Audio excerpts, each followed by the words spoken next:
আসসালামু আলাইকুম ওয়া রাহমাতুল্লাহি ওয়া বারাকাতুহু নাহমাদুহু ওয়া নুসাল্লি আলা রাসূলিহিল কারীম আম্মা বাদ। সুপ্রিয় দিনী ভাই বোনেরা, আশা করি আপনারা ভালো আছেন। আল ফুরকান বাংলা চ্যানেলে আপনাদেরকে স্বাগতম। আপনাদের সুস্বাস্থ্য নেক হায়াত কামনা করে আজকের আলোচনা শুরু করছি।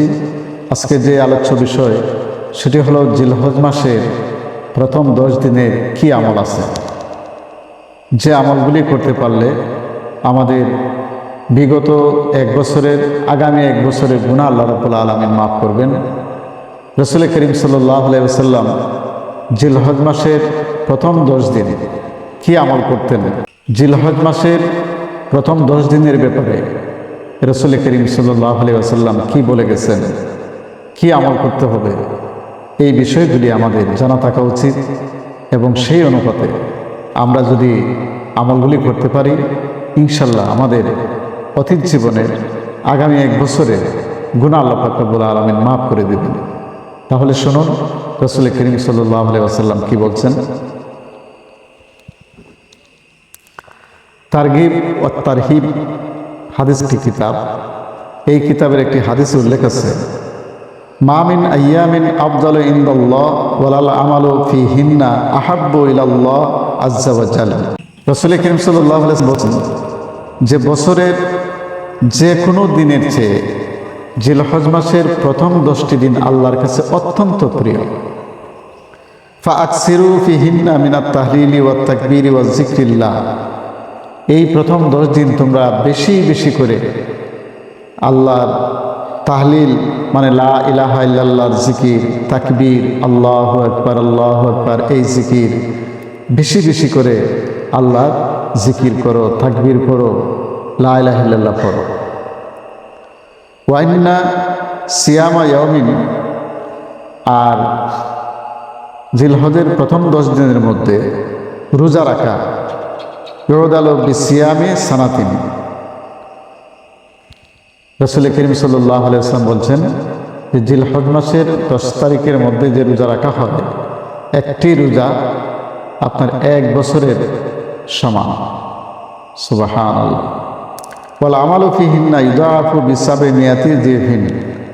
এরপরে রাসূল করিম সাল্লাল্লাহু আলাইহি ওয়াসাল্লাম বলছেন যে জিলহজ মাসের প্রথম 10 দিনে যে আমল করা হবে নফল আমল, সেই আমলগুলি আল্লাহ পাক রব্বুল আলামিন 700 গুণ বাড়াইয়া সওয়াব দেয়া দেবেন।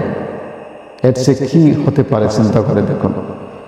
যে কোনো আমল, হয় জিকির আজকারি হোক, নফল নামাজ হোক, নফল রোজা হোক, আল্লাহ রাব্বুল আলামিন এই জিলহজ মাসের প্রথম 10 দিনে এত বরকত রাখছেন যে প্রত্যেকটা নেক আমলকে আল্লাহ পাক রব্বুল আলামিন 700 গুণ বাড়াইয়া সওয়াব দেয়া দিবেন। নেক আমলের মধ্যে রোজাও একটি, যদি পারেন এই প্রথম 10 দিনের মধ্যে রোজাও রাখবেন। রাসূল করিম সাল্লাল্লাহু আলাইহি ওয়াসাল্লাম বলছেন নফল রোজার ব্যাপারে, মান সামা ইয়াওমান ফি সাবিলিল্লাহ বা'আদাল্লাহ ওয়াজহাহু আনিন নারে 70 খারিফান। রাসূল বলছেন কেউ যদি আল্লাহর রাস্তায় একদিনের একটি রোজা রাখে, তাহলে তার চেহারাকে আল্লাহ পাক রব্বুল আলামিন জাহান্নাম থেকে 70 বছর দূরে রাখবেন। এই হাদিসটি সহিহ বুখারীতে আছে, হাদিস নম্বর 2840। এত ফজিলত নফল রোজার, বিশেষ করে জিলহজের প্রথম 10 তারিখের মধ্যে যে রোজাগুলি রাখবো, এইগুলার সওয়াব 700 গুণ পর্যন্ত আল্লাহ রাব্বুল আলামিন বাড়াই দিবেন। এই দিনগুলিতে আমরা কি করব?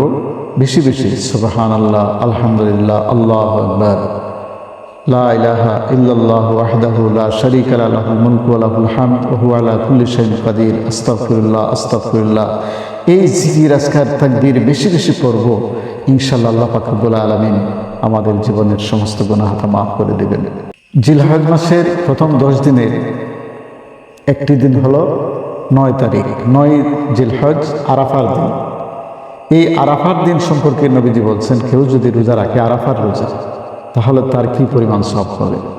রাসূল বলছেন উহতাসিবা আলাল্লাহ আন ইউকাফিরাস সানাতিল্লাতি ক্বাবলাহু ওয়াস সানাতিল্লাতি বা'দাহু। সহিহ মুসলিম 1163 নম্বর হাদিসে নবীজি বলছেন জিলহজের 9 তারিখ কেউ যদি রোজা রাখে, তাহলে আল্লাহ পাক রব্বুল আলামিন তার বিগত এবং আগামী এক বছরের গুনাহ মাফ করে দিবেন যদি কবিরা গুনাহ না হয় এবং মানুষের হক নষ্ট করা না হয়ে থাকে। জিলহজ মাসের আরেকটি অন্যতম আমল হলো 10 তারিখ কুরবানি করা। যাদেরকে আল্লাহ পাক রব্বুল আলামিন কুরবানি করার তৌফিক দিয়েছেন তারা কুরবানি করবেন। কুরবানির দিন সবচেয়ে উত্তম আমল হলো আল্লাহর রাস্তায় কুরবানি করা। যারা কুরবানি করবেন জিলহজ মাসের সবচেয়ে উত্তম আমলটি তিনি করলেন।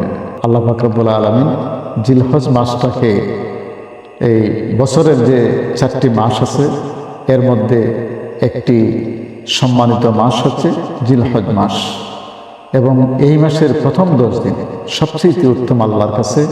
এই প্রথম 10 দিন আমরা যত বেশি নফল নামাজ পড়ব, রোজা রাখবো, জিকির আজকার তাসবিহ তাহলিল পড়ব, ইনশাআল্লাহ আল্লাহ পাক রব্বুল আলামিন আমাদেরকে অফুরন্ত নেকি দিবেন, 7 গুণ পর্যন্ত বাড়াইয়া আমাদের আমল নামার মধ্যে দিবেন। আল্লাহ আমাদের সবাইকে এই 10টি দিন কাজে লাগানোর তৌফিক দান করুন। সবাই ভালো থাকুন, সুস্থ থাকুন। আসসালামু আলাইকুম ওয়া রাহমাতুল্লাহ।